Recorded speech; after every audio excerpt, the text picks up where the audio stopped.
Welcome to Kaizen Time, part of the Blood, Sweat, and Business podcast, where we provide constant improvement to businesses through timely, actionable financial solutions. Do you want answers to your financial questions? Email us at bsp@kaizencpas.com. I'm your host, Mark Valesky. Now let's get started. Welcome to another episode of Kaizen Time. I'm joined by Clay Hamlin, a partner here at the firm. Clay, how important is decision making? Decision making is something business owners have to do every day. And so there is no getting away from it. It's super important.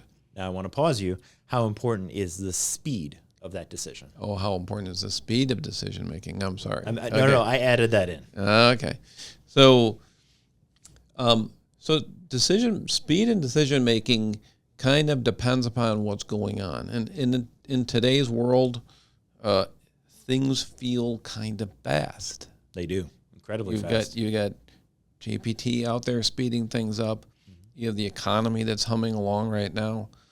There's a lot of stuff going on, and you really can't take forever to make a decision.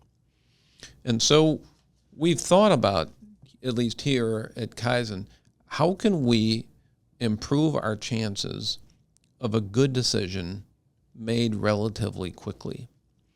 And if you think back to your time in like high school or something, remember you're taking a test, right? And the test would often say, all right, George Washington lived. It would give you like 5 choices. Where did George Washington live? Well, if you can take a business decision and put it in the form of a question and then lay out like what are the 4 or 5, 3, whatever potential answers or resolutions to this. And you remember back also in high school, your teacher would say something like, hey, Mark, try and eliminate one, right? If you got 3 answers, it's now a 50-50 pick. If you have 5, you've at least eliminated one. You're now 1 out of 4 instead of 1 out of 5.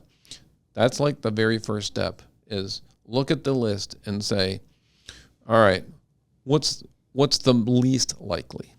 What's absolutely not going to work, right? But it's extremely unlikely. And you can usually, if you have like 5, you can usually knock off 2 almost immediately. Now you're down to a 3-horse race. Now you look at that and you say, okay, well, do I need any additional facts in order to choose among these 3? The answer usually is everybody wants more facts. But you know what the reality is? Oftentimes, there ain't more facts to get. And so you have to kind of make a decision. So the question is, how long is it going to take you to make that decision? If you can get, like in a 3-horse race, if you can get 1 or 2 additional decent facts, that's fantastic. And you should try and do that. Because good decisions are better than bad decisions.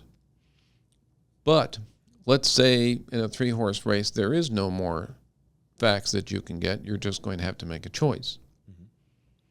Take your best shot at it. And what's the worst scenario? Got it wrong. Got it wrong. Exactly. So you get it wrong, guess what you do? Time out. Let's go back to one on that list. Okay, scratch another one off. Got a 50-50 one. Which are we going to make out of this? If you have a fact, maybe, because maybe doing the wrong one gave you a little bit more facts. Now maybe the best answer becomes apparent and move forward with that. But in today's world, with change, if you can't make decisions, it's very difficult to operate a business. You're going to have to make some change. You're going to have to make some decisions, and that'll cause some change. And try and figure out a way for yourself that you can do to speed up those decisions. Because it's very easy to say, I'll decide that. I'm going to wait 3 days to decide that. And you know what happens most of the time? They wait till the last day. Nope. That's not the answer. They actually make no decision. They forget, or they literally make no decision. And you know what a no decision is? If you had 5 choices, that's actually the 6th choice. That's not... It's super wrong? Not on your scorecard. Not necessarily. Sometimes no decision is actually the right decision. Okay. But too often, it's not. that if you had made a decision at that point, it would have cleared up, even if you make the wrong decision, it would have cleared up a problem that's kind of lingering. Do you have any examples of a good decision made at the right time? I know I'm putting it on the spot. I'm sorry. I wish I had a good example. No, sure. So 2018 came around. Okay. And so we're pre-COVID. And we've been talking about a niche for a long time. Eric came to me and said, hey, there's one or two conferences I want to go to. It's going to cost about $3,000 to do this. Okay. Will you allow this expense? And I'll be honest with you, over the years, I've heard a lot of ideas about how we can help more businesses. Most of them fizzled. Okay. So this is a 50-50 decision choice, right? Yep. Yes or no? Yes or no, right? It's a $3,000 gamble. In the course of a business of our size, 30, 40 employees, is if we're wrong about 3,000, is it going to be the end of the world? No. My decision in about 10 seconds, give it a shot. Okay. Turns out it was a fantastic decision. It's paid all sorts of dividends, and we're helping a lot of people. Did I know whether it was going to pan out?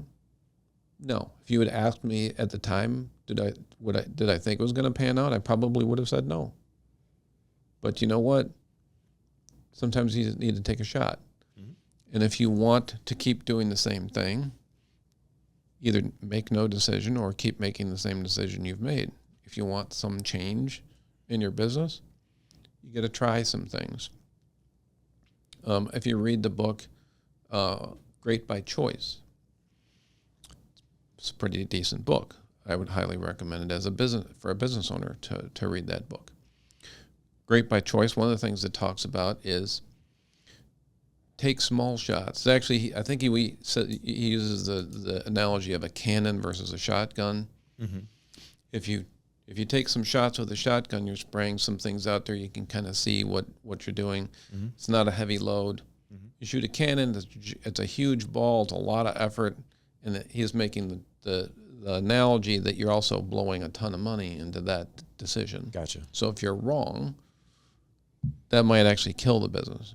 Shooting a shotgun, you're not going to kill the business on that decision. So I looked at that and I said, that's a shotgun choice. It's not a cannonball shot. If Eric had said this is going to be $150,000, that's probably a cannonball shot. $3,000, it's not. Well, so that's a factor in speed of decisions. Well, and in that comparison of the cannon and the shotgun, yep, you can get a good spray. You can see what's working, what isn't working. Hey, and if it works a little bit, well, maybe we'll reinvest that. After a few more shots, maybe we'll put a cannonball at it, if that's what we need to do. Yep. So a function of speed of decision is somewhat based on this risk factor, right? So if you have a low risk decision, make the decision, move on. If you have a higher risk decision, this is a cannonball shot, take your time. That makes a lot of sense. Make sure you're going to get some additional facts, because the risk of probably a significant downside is higher. $150,000 decision for me is a lot more than a $3,000 decision. And I'm not saying 3,000 and I just blow 3,000. Yep. I'm not suggesting that. But blowing 150,000, that's a lot of money.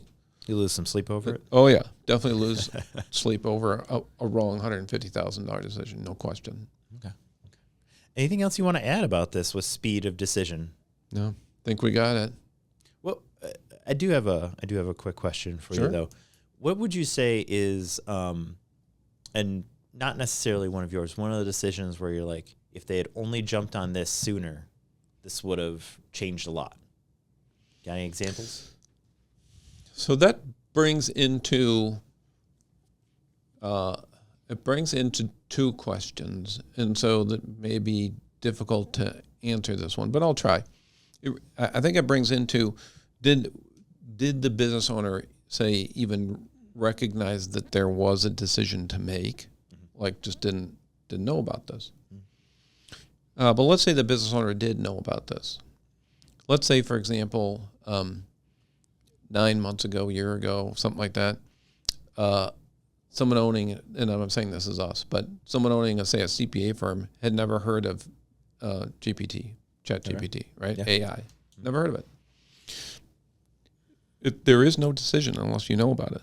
Mm-hmm. So that is one thing, is you need to sort of expose yourself to different thinking, different sources of information so that you can kind of see what's going on out there. But let's say the person says, yeah, artificial intelligence is out there, but you know what? That's not for us. That's years from now. They're just this is not a real technology. This is just a sort of gamification of business or something, right? That's going on. That could be something where someone probably, and if they're still saying that, they're probably blowing it, would be my guess. We use AI a lot. Mm-hmm. Obviously, there's risk factors and that whole thing. But I would say if you're not in that space and you're not even thinking about it, and you're, in my opinion, probably burying your head in the sand a little bit, that would be, there would be an example for you of someone who made a decision maybe too fast, maybe just with personal bias, and really didn't think it through. All right, perfect. Thanks so much, Clay. Thanks, Mark. You've been listening to Kaizen Time, part of the Blood, Sweat, and Business podcast. If you like what you heard, subscribe and leave a 5-star review. This podcast has been brought to you by Kaizen CPAs Plus Advisors, providing advisory and accounting services to help you grow your business. Learn more at kaizencpas.com or email us at bsb@kaizencpas.com.